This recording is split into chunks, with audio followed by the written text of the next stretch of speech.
My wife and I got married in the Church of the Little Flower in Coral Gables, Florida in 2017. We invited all of our close friends and family, including the family that neither of us really liked, because that's just what you're supposed to do. My wife Allie has this estranged aunt Chelsea that no one in her family is really close with. She used to have serious drug problems. It spiraled her down a path that just led to a rift between her and the rest of the family. Well, Aunt Chelsea was invited to the wedding, and when she showed up, she surprisingly came with a date. But unsurprisingly, he didn't look like the kind of guy you want to bring home to mom and dad. Right from the first time I laid eyes on him, I knew he was different, not in a pleasant, quirky way. After the wedding ceremony, of course, came picture time. The 6 bridesmaids, 6 groomsmen, and my wife and I all went to this nice backyard section of the church campus to have pictures taken by the hired photographer. Some close family from both sides came along as well to watch while most others went to the party hall.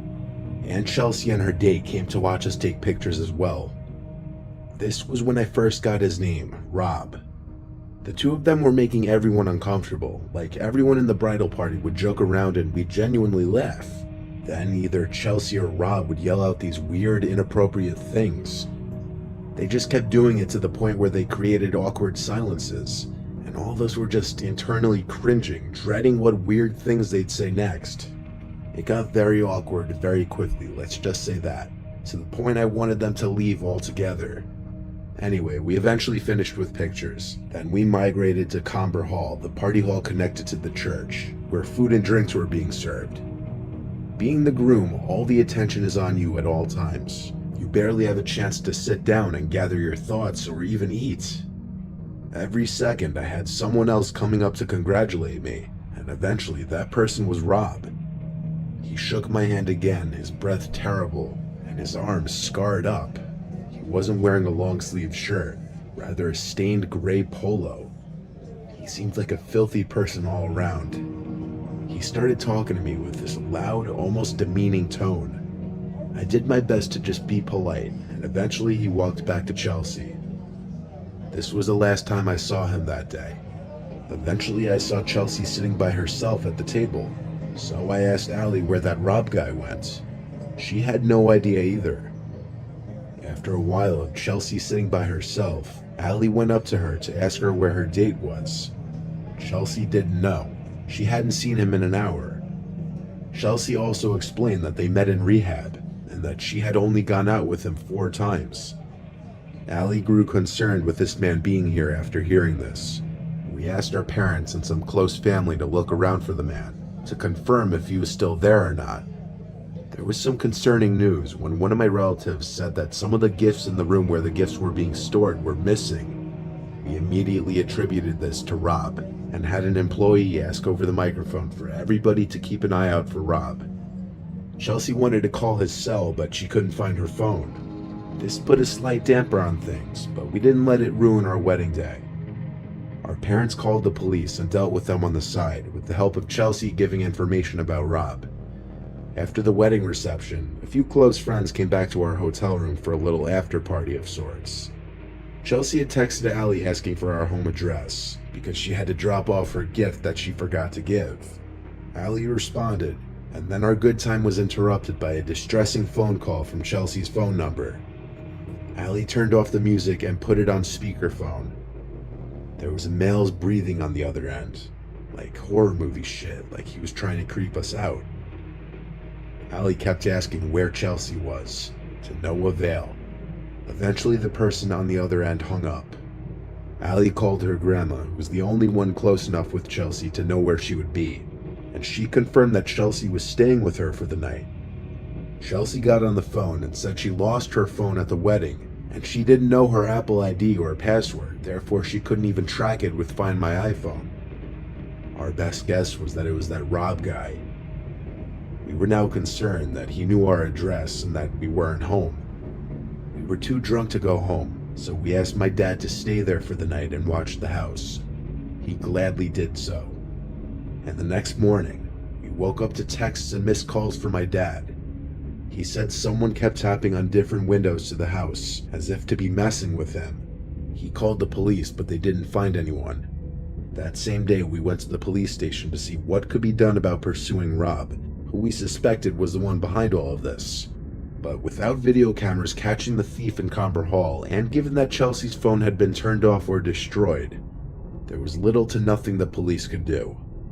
Chelsea told us that she and Rob had gotten into a verbal argument, and that he blamed us for whatever she was saying.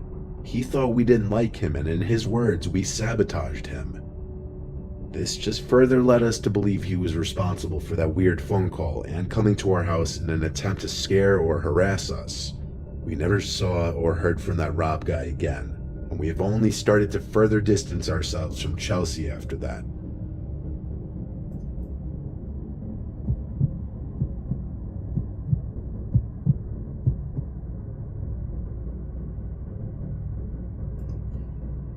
I had a pretty low-key beach wedding, mostly just family and friends. My wife, who I'll just call Trisha, invited more people than me for sure. She even invited her ex-boyfriend Kyle. I didn't know exactly how I felt about that at the time, but I acted accepting and fine with it because I knew they remained close friends. There were about 75 people at the wedding ceremony, including Kyle. I didn't pay it much mind the day of the wedding because it was such a big day and my mind was obviously racing.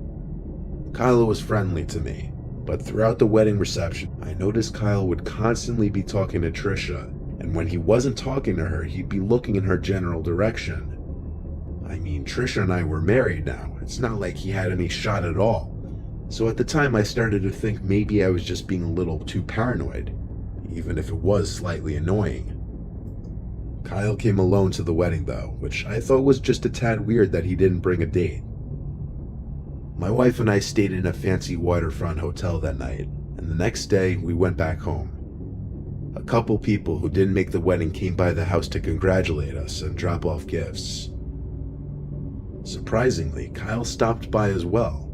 Trisha and I had recently moved into a new house together, and Kyle claimed to have stopped by to check out our new place and to drop off his gift that he didn't get to give us yesterday. He handed us, well, Trisha specifically, an envelope and a little foot-long teddy bear holding a heart.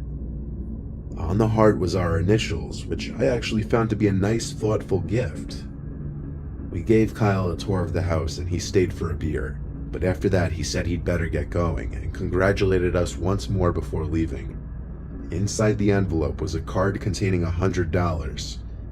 As nice as I thought the gifts were, I still believed he had some serious feelings for Trisha, and I asked her to ease back on the friendship a bit.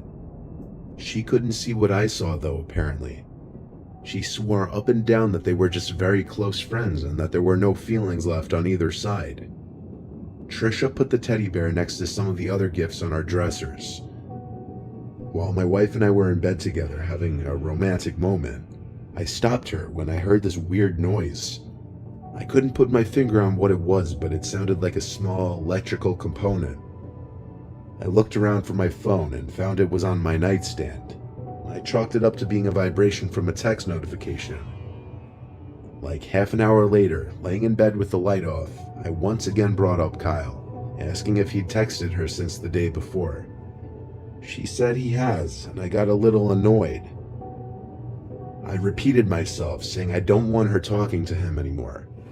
She got a little mad at me for accusing her of being interested in him at all. I assured her he was still interested in her. Why else would he stick around in his ex's life like this? She got back at me with her assurance that she doesn't view him romantically at all, that she's no longer attracted to him, and that she broke up with him for a reason. She followed this with she will ease back on her contact with him. I apologized for coming at her like that, and we went to sleep. The next day, when I got home from work, Trisha exclaimed that Kyle randomly blocked her on Instagram, and when she texted him asking what's wrong, he replied, "What do you care? I heard the things you said." When she tried texting back asking what he was talking about, she saw that he blocked her number now too. I wondered if maybe she butt-dialed him on her phone while we had that conversation the previous night. But when she checked her call history, his name wasn't there. I wasn't angry though. Him blocking her meant I was right. He did still have feelings, and now he'd be gone. That night while in bed, we talked about it some more. Then I heard the little electronic vibrating sound again. I looked at the teddy bear on the dresser. Then I got up and went to pick it up, and my heart dropped. I grabbed a knife from the kitchen and started to tear the bear open. Trisha realized it immediately too. The inside of the bear's head was a square electrical component wired to what was very obviously a camera behind the left eye and a microphone box wired to the left ear. This was connected to some kind of Bluetooth device that would probably allow a phone to send and receive data. We went to the police that night with the teddy bear and filed a police report. We then hired a lawyer and pressed charges against Kyle for invasion of privacy, and the judge ruled in our favor and required Kyle to pay us $15,000 each. Trisha also got a restraining order against him, and that was the end of him in our lives. Though we still do sometimes worry that he may pay us an unexpected visit. If he was crazy enough to wire a teddy bear to spy on us and possibly watch us in bed together, who knows how far someone like that is capable of going.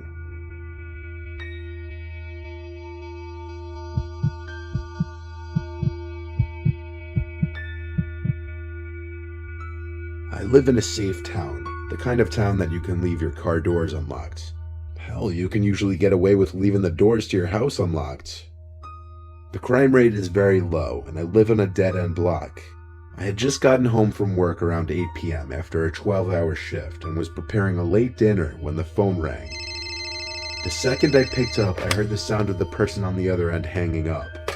I don't know if this has any correlation with what's to come, but if it does, that's even more horrifying. On nights where I get home late, especially after 12-hour shifts, usually I'll just cook, eat, clean up, take a shower, then lay in bed watching TV for an hour before going to sleep. This was one of those nights. I was physically and mentally exhausted, which led me to making what I learned that night was a serious mistake. I was laying in bed watching The Sopranos for my third run. Sometimes I'll drift off to sleep with the TV still on when I'm just completely beat, and that's exactly what happened this night. I woke up to the TV still playing The Sopranos. I had slept through 2 episodes. I felt around the bed for the remote and turned it off. In the now freshly silent room, I was able to hear little creaks in the wood under the carpet. I felt adrenaline kick in as I looked across the dark room, and I felt I could vaguely see the shape of a very wide figure.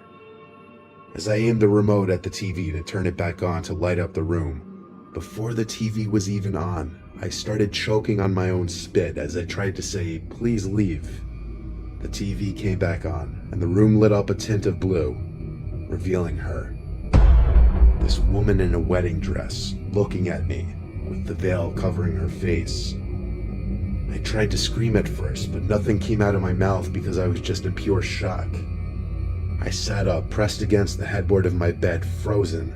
That's the best way I can describe what I was doing in that moment. The woman in the dress, whose face I could barely see, walked over to the bed, whispering, "Where's my groom?" over and over, but each time she said it, she got louder. Her whisper quickly turned to a yell, and she grabbed the edge of my mattress and started shaking it. I screamed back at her to leave me alone. Then I got off the bed, pushed her, and ran to the bathroom across the hall and locked the door. She followed me, trying to open the door, banging on it and repeating the words, "Where's my groom?" I yelled at her I'm calling the cops, and luckily I had my cell phone on me. The woman was crying now on the other side of the door, still knocking and banging. The last thing I heard her say was, "I have to get to my wedding."